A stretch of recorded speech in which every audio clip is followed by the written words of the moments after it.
Starting with the earthquake in Taiwan, has the government there asked for anything yet from the United States? And will the U.S. coordinate with China if Taiwan does request any kind of assistance? So what I will say is that we continue to closely monitor the earthquake impacting Taiwan, and we certainly pray for all those who are affected. We are standing by. The United States is standing by on the ready for any necessary assistance. I don't have anything else to provide beyond that, but we're closely monitoring, and we are ready to assist.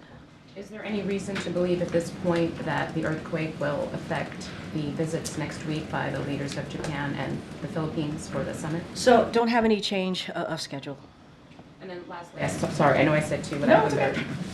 It's all right, Karine. Does the president think the meeting he had last night with Muslim leaders was useful? And is there any reaction or comment on a Palestinian American doctor walking out in the middle of that meeting? So let me just say a couple things just at the top about last night and how important it is. As you know, the president and the vice president, they continued their tradition of honoring the Muslim community during Ramadan by hosting a meeting with Muslim community leaders to discuss issues of importance to the community. Let's not forget, this is the sit-down conversation. The meeting was asked, and it's supposed to be private. They wanted a private meeting. That was something that, as we have done our outreach, as you know, senior White House officials have been doing this outreach. The president and the vice president have been in communication with the community regularly since October, and this is something that they asked. They asked for a private meeting, a working meeting, if you will, and so we understand how this community is feeling. It is a deeply painful moment for many in the Arab and Muslim communities.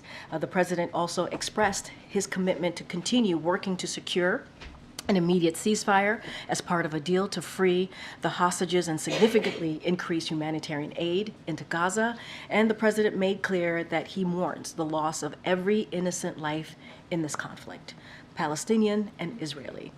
The president and vice president are committed to continue engaging with these leaders moving forward. As I mentioned, we've had regular engagement with members of those communities. As it relates to the part of the question that you just asked me about a participant walking out. Look, I want to be really careful here. We said that we would keep these conversations private, so I'm not going to comment on any private discussions, but as I said many times from this podium, the president respects any American's right to peacefully protest, and we are going to continue to have these conversations, obviously, with that community.